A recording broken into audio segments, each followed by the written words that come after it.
Hi, everyone. It's Steve Politi from NJ Advanced Media. This week's Rutgers Rant is brought to you by the New Brunswick Development Corporation. A big thank you to our sponsor and to all of our listeners for the continued support. Now let's get to the show. From NJ.com and the Star Ledger, welcome to the Rutgers Rant, your one-stop podcast for the Scarlet Knights. With your host, Steve Politi, and Rutgers insiders Keith Sargent and James Cratch.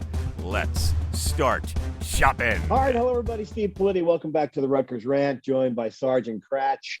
Well, fellas, look, I don't think we learned anything in our trip to State College, except that the trip to State College sucks, which we already knew, so we didn't learn that either.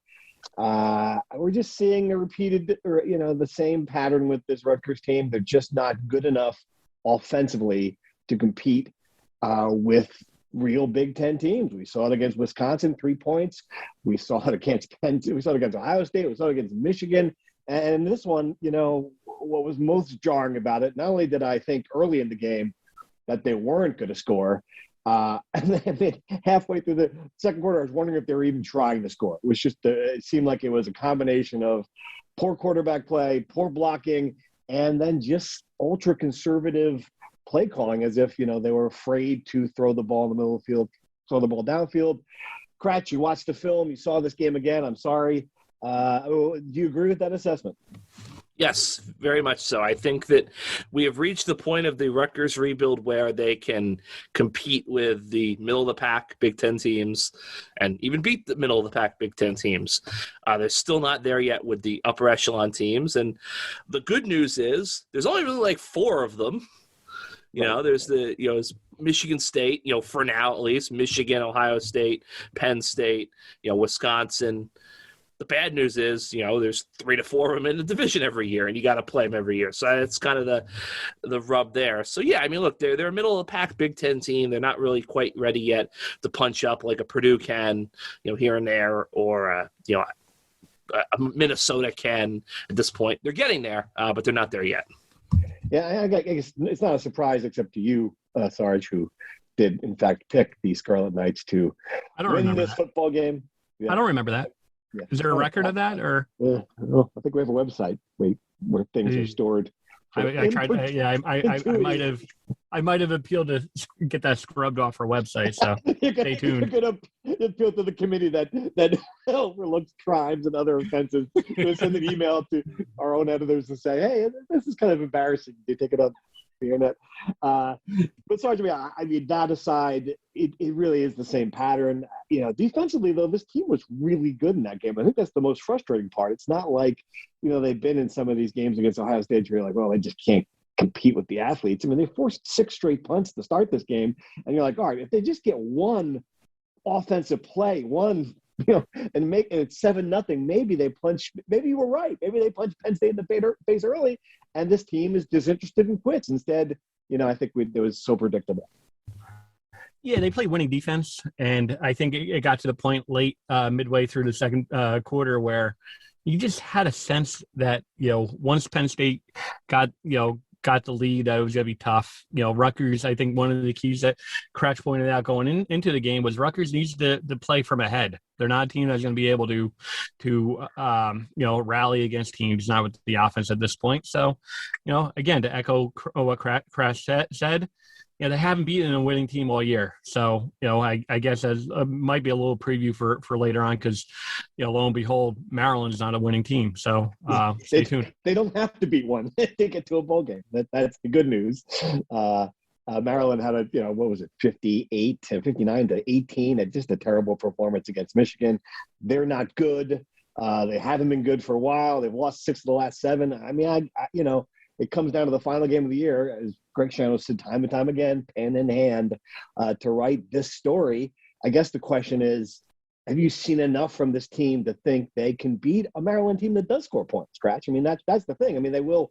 They have a good quarterback. They have talent. They have speed. They're not especially well coached, and they're not playing well, but they're favored. So explain that. No, I mean, I think it's just that this team has been resilient in the ability to lose to a team that's better than them and then bounce back and beat a team that's about even or maybe a smidge superior to them. And look, I do think like there was a part of me thinking about this earlier today. It feels like we've just been writing in Maryland as a win for this team for months now. I mean, I think I gave them the Maryland win easier in my preseason picks than I did the Delaware game. Like I gave more thought to the idea that Delaware could beat Rutgers or be a trap game. So there's part of me is like, okay, well maybe we're gonna get to the end and like it's like, oh yeah, that's right. Maryland has Tua's little brother, who's maybe the second best quarterback in the Big Ten, and they've got all these fast guys and Rutgers, this is not a good matchup. Because remember, last year, the game was in overtime, back and forth, seesaw affair. Tagovailoa didn't play. They had COVID issues. The best defensive player didn't play. They were running, a third and fourth string quarterbacks who just literally could barely take a snap, it seems. So, and yet that game still went to overtime. So, look, I think they can beat Maryland. I think they have a major coaching advantage against Maryland. But at the same time, Maryland's got some matchup issues for them that they might not be able to handle. It's a coin toss. Obviously, both teams have a lot to play for. Although we have talked about this to the point, I have a confession to make to you guys. On Sunday morning, when you were going over the endless possibilities of other 5-7 teams, like, well, if TCU wins, then if Hawaii loses, like on and on the text chain. I muted our text chain. I knew you did. I was doing the Sunday crossword, and I'm like, I cannot possibly care about what Tulsa can get if they can only beat. I'm making this up because I'm not paying attention. You're getting some of the names right. I'm hope so. I'm just pulling them out of a hat.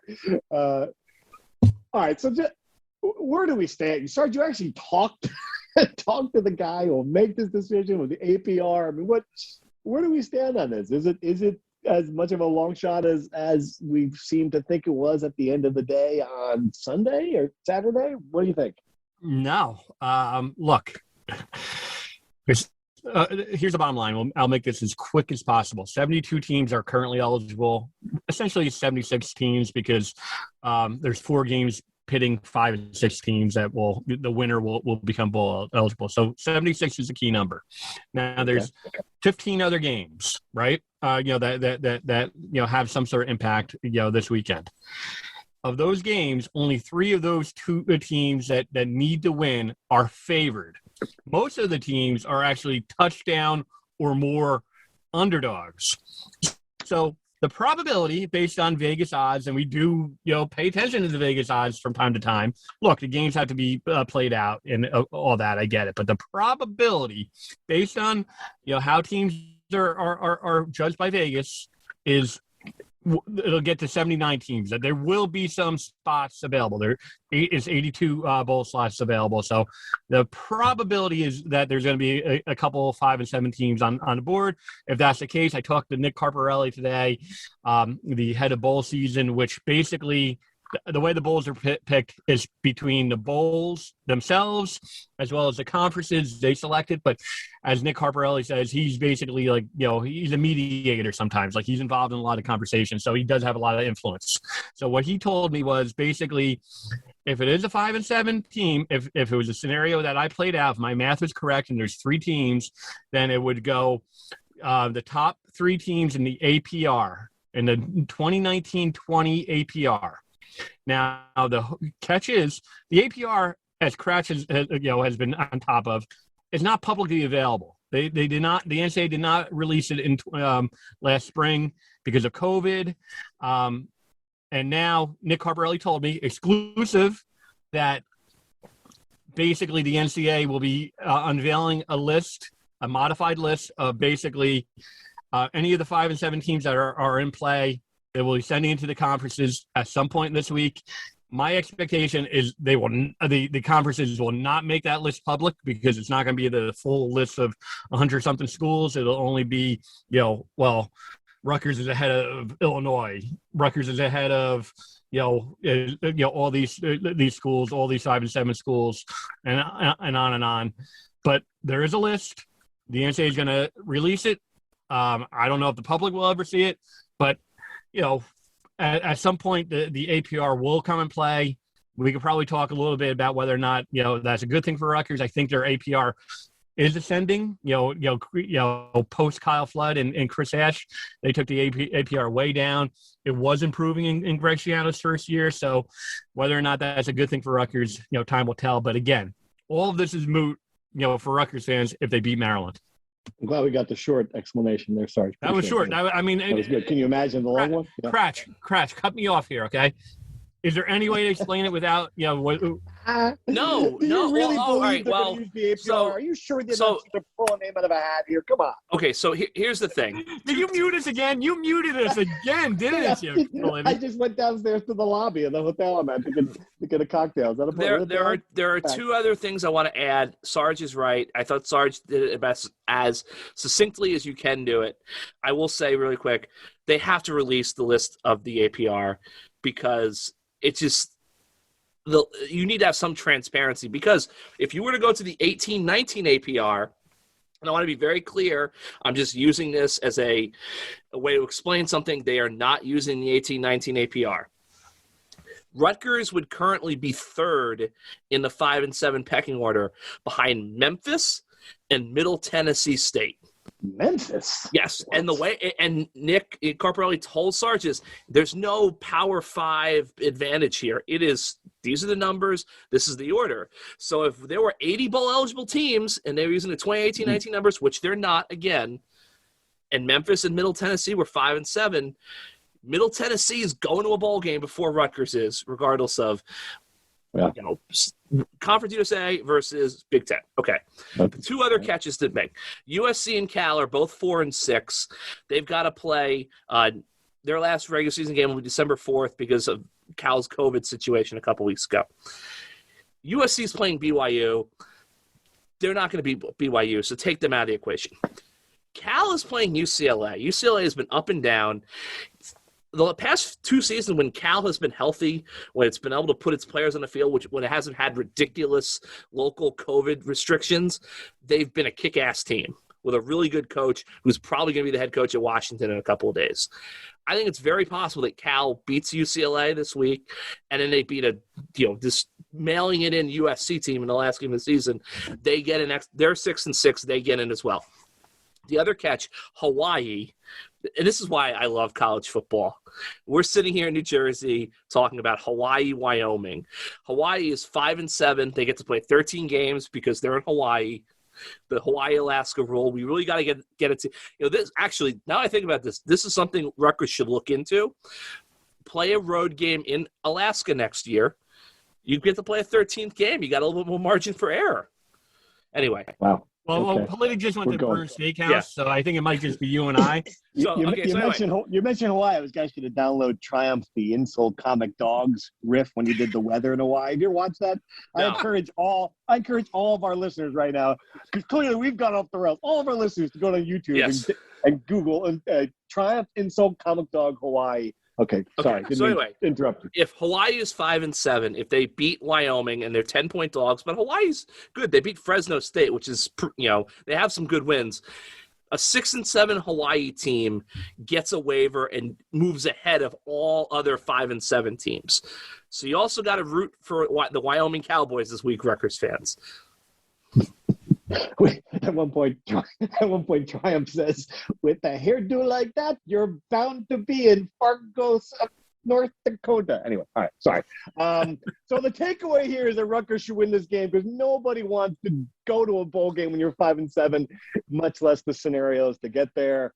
Well, I will say this: I'm rooting for Maryland only because I'm actually on vacation next week, and if it was 5-7, Crash is left all by himself all next week to break down all these scenarios. There'll be 7 days of hell for the guy. It's just going to be nonstop. All right, go. I'm just rooting for my beat partner to have as miserable of a week as possible.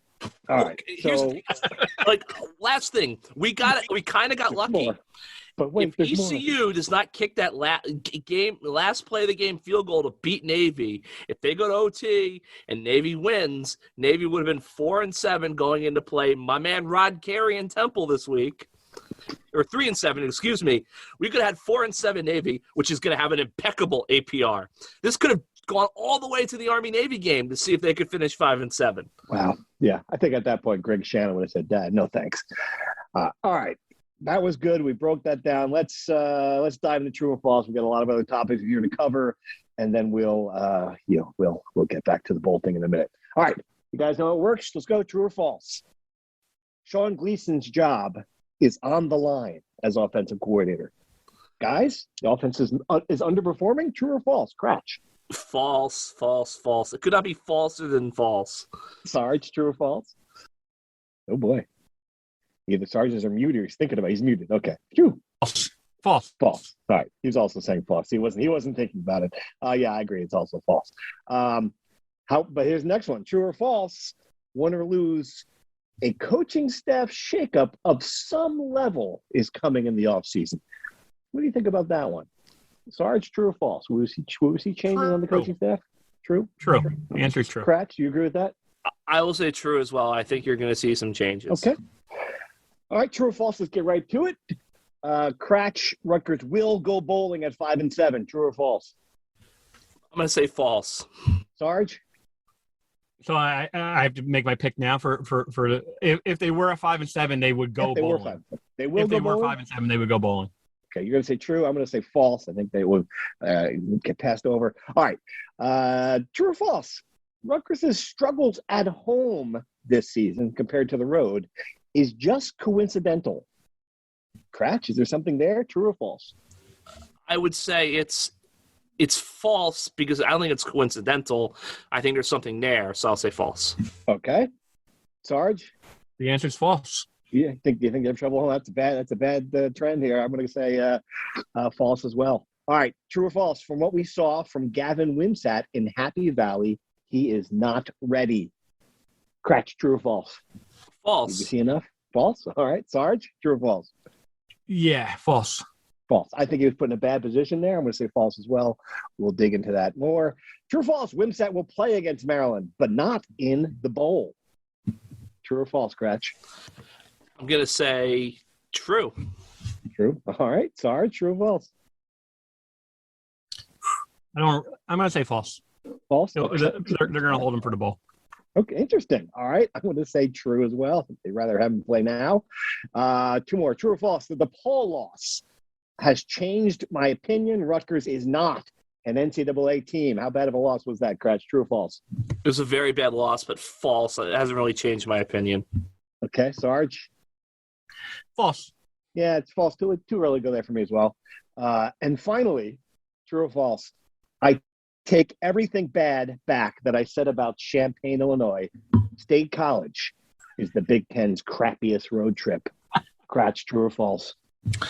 I'm going to say false just because I don't have to fly to State College. Good point. Wasn't there? Didn't we find out that there was an airport in Champaign? That, like a couple of people pointed out to us that there was an airport. Pooch, yeah, there's somehow nice to get there. Well, even the team took a bus to the Happy Valley. So you're saying true or false, Sarge? What are you saying? There's an airport in State College, and I've looked at flights, and like every flight there possible is like $2,000, but like I do think there's like a nonstop in like Washington D.C., so we could drive down there someday and then go. We don't have a great road trip story from this one, but I was thinking about it, fellas, that this was the first time we had stayed in State College proper, because if you guys know, Cratch, when they changed the schedule after all the mix-ups, Cratch jumped on it, got us rooms before the Big Ten could, before Marriott chain could jack up the prices. So we stayed at the Courtyard in State College, and it was your basic Courtyard. I mean, my room smelled like they just stopped letting people smoke in there, and 3 months earlier. Wasn't a great hotel, but I'm not. The purpose of this is not to crap on the Courtyard at State College. The purpose is when we got to the game and people asked, "Hey, where are you guys staying?" And we said, "We're staying at the Courtyard." It was like, "You got the Courtyard?" The people were like, "Just how did you get the Courtyard?" I mean, like Fooch and they were like, well, "How did you get that?" We're at the Ramada. Even the team's at the Ramada Inn. I mean, Greg Schiano couldn't find a better hotel for his team than the Ramada Inn in State College. I think that to me kind of sums up the State College experience.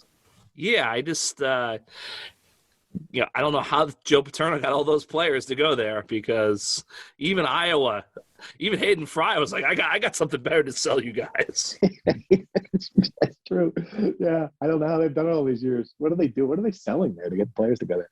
All right. Anyway, so that's State College, the road trip. All right. So you think there is something wrong with this team playing at home? Both of you think that it is not coincidental that they're better on the road. So what is it? Why are they not? It's just the way the schedule fell. Like they're playing the worst teams on the road. I mean, let's look back to last year. The home games were Indiana, Michigan, Illinois. Okay, like they should have beat Illinois. But even like I don't want to count last year. Look at they played Ohio State at home. They played Michigan State at home. They played Wisconsin at home. They go play Indiana and Northwestern, Illinois on the road. Now they're here playing Maryland. This is the first time they've played one of those middle-of-the-pack teams in the Big Ten at home. So I think this is going to be the real kind of test. If they, this is the moment where like the opponent is not so challenging.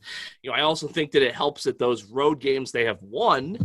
Obviously, 2020, there was no one in the stands, and 2021, there was also no one in the stands. So that's true. Yeah, I don't think it. I mean, I don't know. I don't think they're.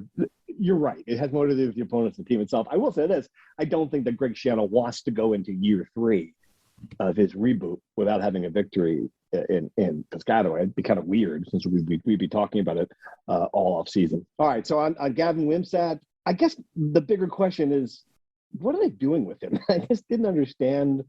I mean, I get it. He didn't play well. He threw one interception, almost threw another one, but he only had a few snaps. I mean, Sarge, do you understand what the idea is with Wimsat? I don't. I mean, I the only thing I could think of is Simon. I guess they wanted to probably redshirt him, and I think they want to give Wimsat as much experience, and I guess it kind of makes sense because.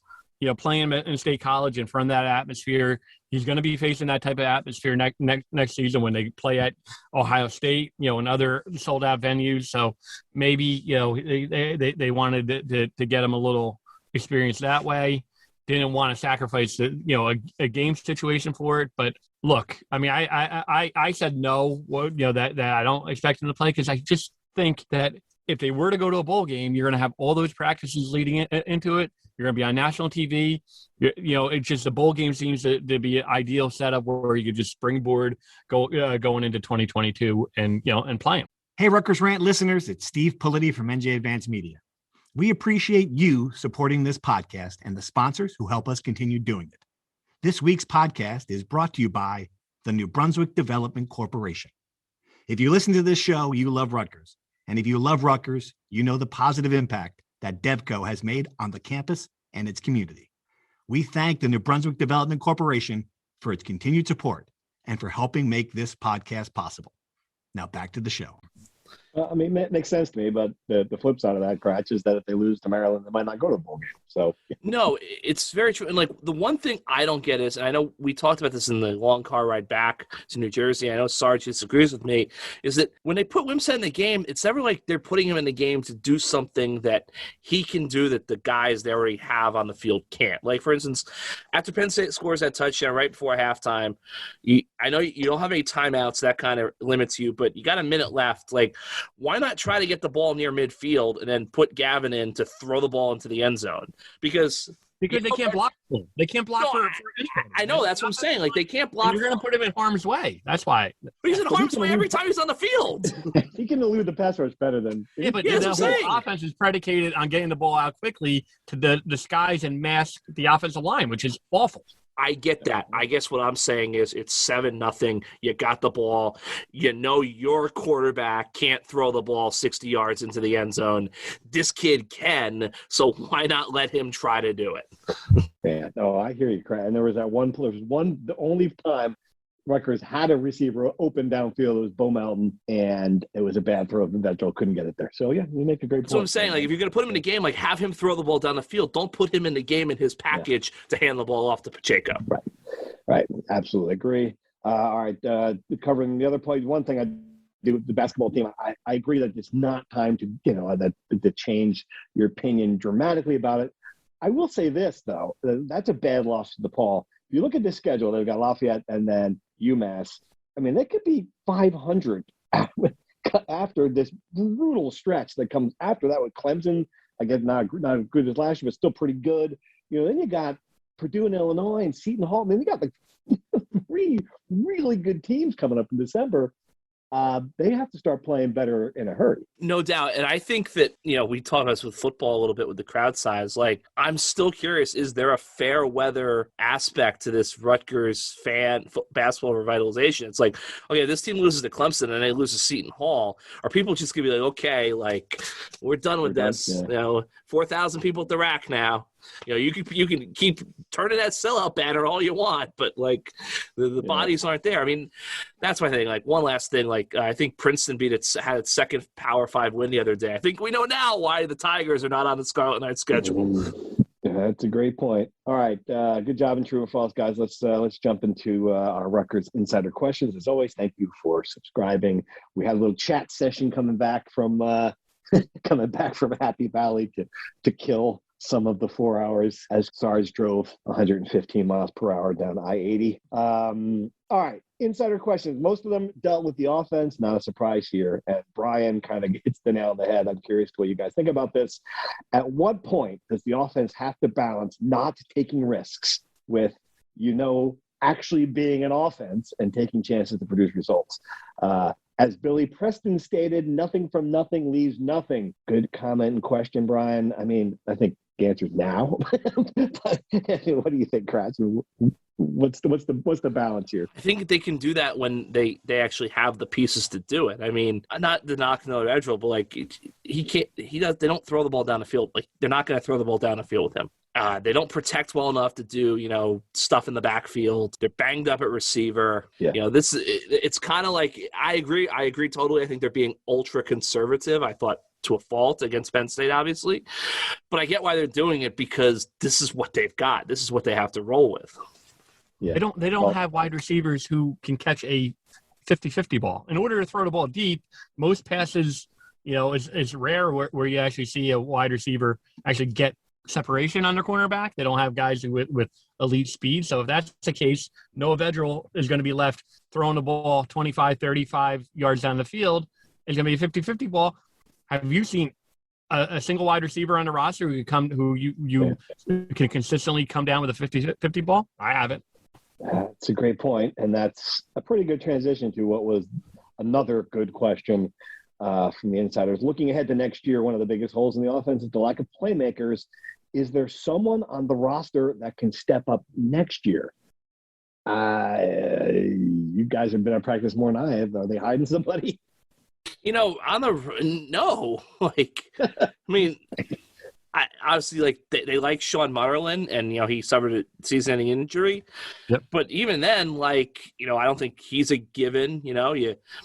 Maybe Amir Robinson takes a big step forward, but, I think Isaiah Washington. I mean, he could play 4 games. I mean, he's someone they would play him. So, I think they're going to have to go hit the portal, but they also got to hit the portal for offensive linemen. And I still think this team needs a tight end, and they're probably going to have to get a quarterback.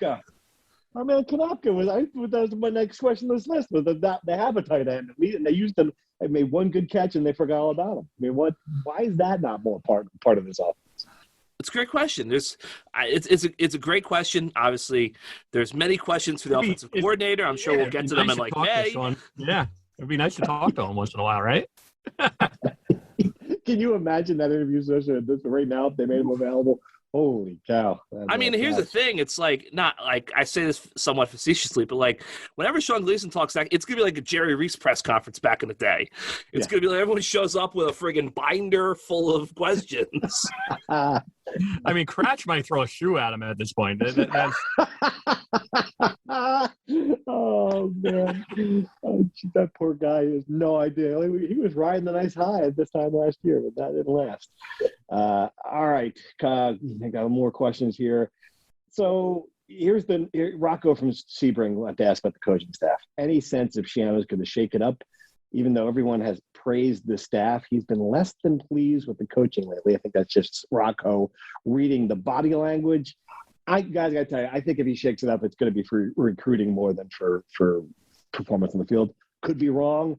I think it's more likely there's going to be changes because there's always changes, right? Kratz, I mean, what's your overall sense? It was unusual to have the entire staff back last year. It would be very strange to have it twice in a row. No doubt. I think that you have obviously that, COVID year was kind of different. A lot of these guys signed 2-year deals when they were hired the first time, so those are coming up. You're going to have a more traditional recruiting, thing. You're going to have a coaches convention in person, I believe. You're going to have all that. I also think you're going to have some moving and shaking in the region. I mean, UConn is going to, Jim Moore is going to have to hire local regional guys to recruit there. UMass, Don Brown is back. Temple might open. You're going to have there's going to be a churn there. But I do agree with you. I think recruiting is going to be a big focus. But I do think Rodgo's right. 2 men in motion at the same time, 12 men in the huddle out of a timeout. There have been things that all year long, little things here or there, well, they've had 10 guys in the field. They've had 12 guys in the field. They've burned timeouts in stupid spots. The Northwestern game was just one after another. It has not been sharp, and I don't think it's been a difference in a win or a loss. But eventually, someday it will be, and that's just not something Greg Schiano has ever tolerated. All right, so some more questions on the offense, and this was a broad one. I'll paraphrase because it's a long question. Where do you see? Do you think this offense will be better next year? Forget Maryland. Forget the bowl game. Just focusing on what's coming back in 2022, this is supposed to be a developmental year. Sarge, give me the big picture feeling about whether or not what you're seeing now is going to be what you're going to see next year. I mean, what hope do you have it's going to be better? Wimsat. I think he's going to be a freshman, experienced. He's going to be good. He's still going to learn. I mean, I think you're going to have improvement at quarterback. The playmakers are. It just seems like a constant. I think Kratz is right. I think they're going to have to hit the portal for some playmakers, but they don't grow on trees and in the portal. A lot of other schools are going to be going after them as well. Look, it seems like every other week we have this discussion about it's all doom and gloom. Last week they were coming off the Indiana game, and they won that game. We're talking about Noah Vedral, how he's the perfect quarterback to win a game like that. They're getting turnovers. They're still a really good defensive team. That would be my thinking on that. Why he's going to be better, because last year they made a step, 3-6, surprised everyone by all accounts. This year, no matter what, even if they were to lose. Spoiler alert, folks, we'll still probably be on saying, it was disappointing that they lost to Maryland, didn't go to a bowl game, but it's still, you can still point to the season as a step up. So that would be my point is, Cristiano, everyone knew and heard of the mess, and now all of a sudden, they are taking gradual steps forward. Tony from Lawrence Cratch wants to know, can Simon and Snyder really be so far behind Vedral that despite zero offense, neither was an option Saturday? We've kind of just given up on those two. I think the chance that one of them will be in the portal. What do you think? Yeah, it is interesting. It's they've never really given much. The whole quarterback usage has been strange this year. Everything we've seen, Cole Snyder is better than Evan Simon. He's ahead of Evan Simon. We've seen Evan Simon going in crunch time, or some semi-crunch time when they were at Northwestern a couple weeks ago when Vedral got hurt. I think it's a great point. How all of a sudden did Vedral leap these guys? I think the answer is yes. He leaped them, like he jumped over them. He is better. He is the future of the program. I totally get that. I think the big question now is going to be, when is the torch going to get passed from Vedral to Wimsat? And I think there is an argument to be made. If they were not 5-6, if they were 4-7 going to this game, I think Wimsat would probably be starting. All right, a couple more. David wants to know, he's reading my latest column off the game from Penn State, where I wrote that if Rutgers beats Maryland, becomes bowl eligible. I think this was a very successful year. I think we all would agree with that. Year two, that would be a nice step. But if Rutgers loses to Maryland, how would you guys assess Greg Schiano's second year back? Great question. I think it's a little harder to assess. They've had some really bad losses. Still, 5 wins for me, that was the baseline. If for 5 wins, you could point to this year as, you made a modest improvement. You're going in the right direction. Anything less than that, I thought was going to be hard to do that. How do you guys feel about it? It's about what I expected. I think I waffled between 4 and 5 wins. I think I was impressed they beat Syracuse. I thought they should have beaten Northwestern, but you trade that for Indiana. It's basically what I expected. I think it was last year's team, my gut feeling, taking COVID out and pushing it over a normal 12-game season. So a successful year then. I would say it's call this a success. I would call it a success. I would say that they took a step forward. Sarge, you agree? Agreed. Yeah. I mean, you heard me say in my last answer, step forward. You wanted a grade, so B. B. Yeah. B is about right. If 5 and 7 is a B, then 6 and 6, we could really go A. You're going to go B plus. I would go an A. I would go an A if they're in a bowl game and they earn their way into a bowl game. Give them an A. Given where this team was just 2 years ago, I would agree with that. All right, a couple basketball questions, then we'll get to the Maryland preview. Not counting Big Cliff, the last 3 hoop recruiting cycles are a complete bust. Why such a disaster? First of all, do you agree it's a bust? Number one, and number two, if so, what's the problem? I still think there's a couple of guys there that they brought in that I might think of, obviously Jaden Jones. I don't know. I mean, do you throw those recruiting classes away right now and say that Steve Michael has not built the talent in that program? That seems a little harsh to me. Like, one, Jaden Jones. Yeah. 2, like I don't think you can call Paul Mulcahy a bust. No. That seems like it'll be a little bit over the top to me. Look, we've had this conversation a lot. I understand, like Steve Pikiell's never going to get the McDonald's All-Americans for the most part. It's just not going to happen. But it doesn't happen at Seton Hall. It doesn't happen anywhere. Like, these guys are going to Kentucky and Duke and Kansas. But Pikiell's gotten like 10 of the top 20 recruits in the history of the program. Look at all these, and so they don't have great start. Ron, Gio, the guy has proven he can spot talent and develop it. Yeah, absolutely. That's just as important as Rutgers fans have to get used to the idea that this is going to be a cyclical program. They're going to be bad every 4 or 5 years, and then they're going to increasingly get better, and then they're going to go to the tournament, and then they're going to start again. Right. And that's okay. It's okay, but it would not be okay if this is the can't be the year. I agree with Crash, but this can't be the year with all the talent that they had back. Coming off last year, they need to move forward. I think people would be okay with it if it happened next year. If next year, okay, the team's going to take a step back. If they lose Gio and they might lose Ron. I don't know if I'm back or not, but that would be a little different to me. Let's play this. Let's say Gio wasn't on this team. Would you expect them to be a tournament team again? See, to me, it's like Jacob Young and Miles Johnson left about when everyone expected they were going to leave. Yeah. And it just, because of COVID, you had to have Gio back. Right.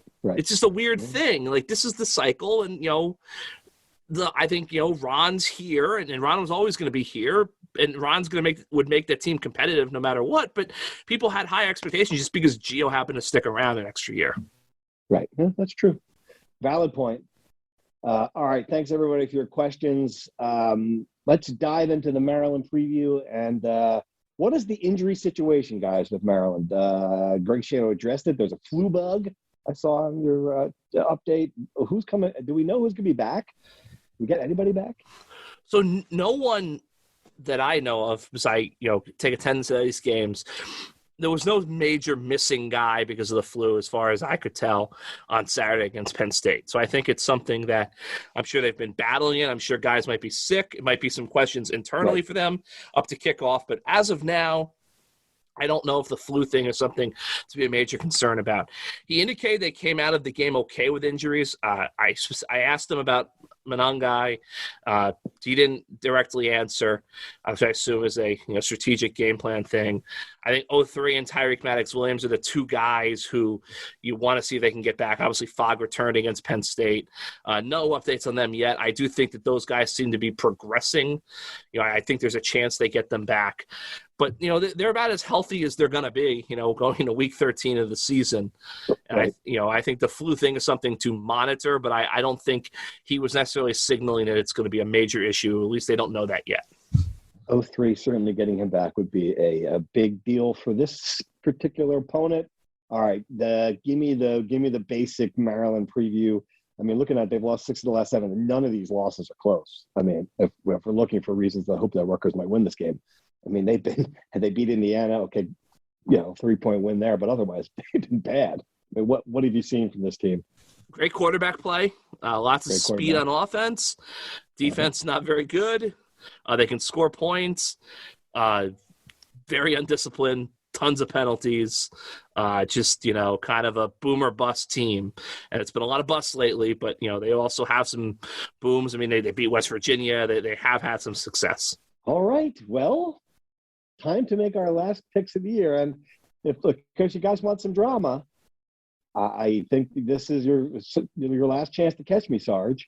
Kratch, you are have been a little bit out of it. You are the Indiana of the pick standings this year. So why don't you go first then? Tell us who you think is going to win. Perhaps you can redeem yourself here in the last game of the year. I will say Rutgers 24, Maryland 23. I think this is a coin flip game. I just keep on going back to Rutgers has been resilient every time this year. I've thought, okay, this is like pack up the tent. It's over. They've come up and surprised me and won a game. So I picked them to lose against Illinois. I picked them against losing against Indiana. I'm going to stick with them here against my gut and is kind of telling me, Maryland's got all that speed and everything. I think they find a way to scratch out a victory. I just think at the end, coaching is a big difference. I think that while Rutgers has not exactly, showered itself in glory when it comes to execution the past few weeks, I think they do have an edge there over Maryland. All right, Sarge, I'm going to give the option if you'd like me to go first. I don't know if my pick will impact your decision here. I'm 7-4 against the spread this year. If I get this one right and you get it wrong, I win. But if we both pick the same thing, I win. So I don't know if you're the kind of guy who will make the decision based on what I do. No, I appreciate the offer. I'm going to take Rutgers. Oh, wow. Because I just think Kratch is right. I mean, they're a resilient team. They beat the teams that they're supposed to beat, all year long. I don't anticipate it being a raucous atmosphere, but I think the home crowd will help them a little bit. Yeah, 2019. Rutgers wins. Wow, another close pick. All right. Well, I hate to get rid of the drama, but I had intended all along to pick Rutgers in this game. I have no confidence in the Maryland coaching staff. They just look like they have just been bad. I think the offense will play well. I think Noah Vedra will get him in good situations. I think this is the game where Pacheco breaks free and has a couple big runs. Yes, I think it's going to be easier than the two of you do. I think it's going to be it's not the first time Politi has beat, fans. I mean, a little inside baseball here. Politi and I went head to head in our fantasy football league. Politi's team is still scoring. I mean, they're like, they're like, Cowboys, 70s, Miami Dolphins 72 level, I mean, holy crow. I am surprised you would bring that up, Sarge. And the nice part of it too, like Politi, I mean, I think our loyal listeners know Politi by now. Like, he didn't rub it in. It's not like he sent me a throw in the towel, Rocky gif. Like, he was really humble about it. He didn't trash talk whatsoever. As he was scoring 100 more points than my team this week. Let's just say, much like Jonathan Taylor's presence on the Rutgers team with Kyle might have made a difference for Kyle Flood. Jonathan Taylor's presence on your team might have made a difference for you, but unfortunately, I'm the one who has him, and he's been really good. So there you go. What were we talking about? Oh yeah, Rutgers. My pick. I'm picking to beat. Let's go like a 31-21 victory for the Scarlet Knights. I think that's going to be more easy than you do. That's it. What else do we got? Women's soccer. How about that? Elite Eight. Beat PKs, a dramatic PK win over TCU. They got Arkansas next. What do we know about that, guys?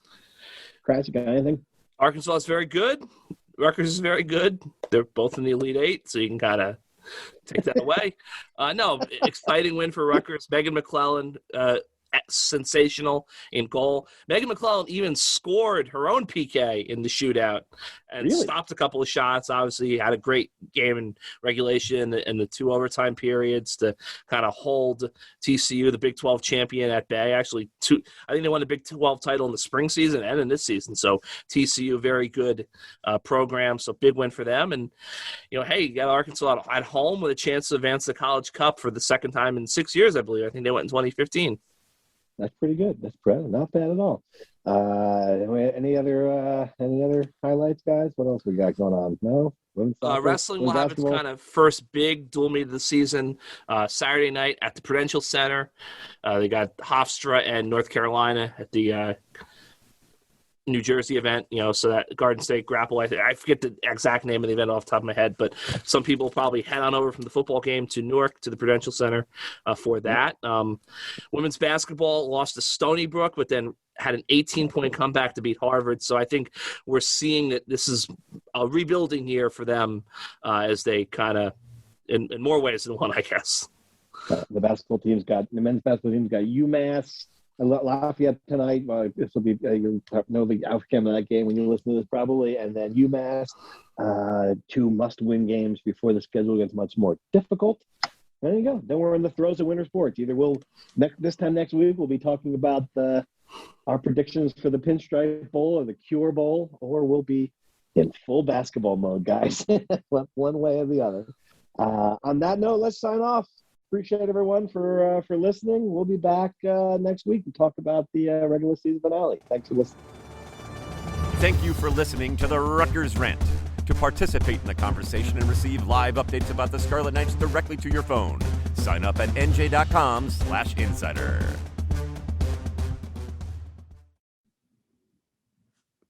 You haven't heard enough from me yet, huh? Steve Politti here for one last thank you to this episode's sponsor, New Brunswick Development Corporation, and to listeners like you who make it all the way to the end of the show. We'll see you again soon.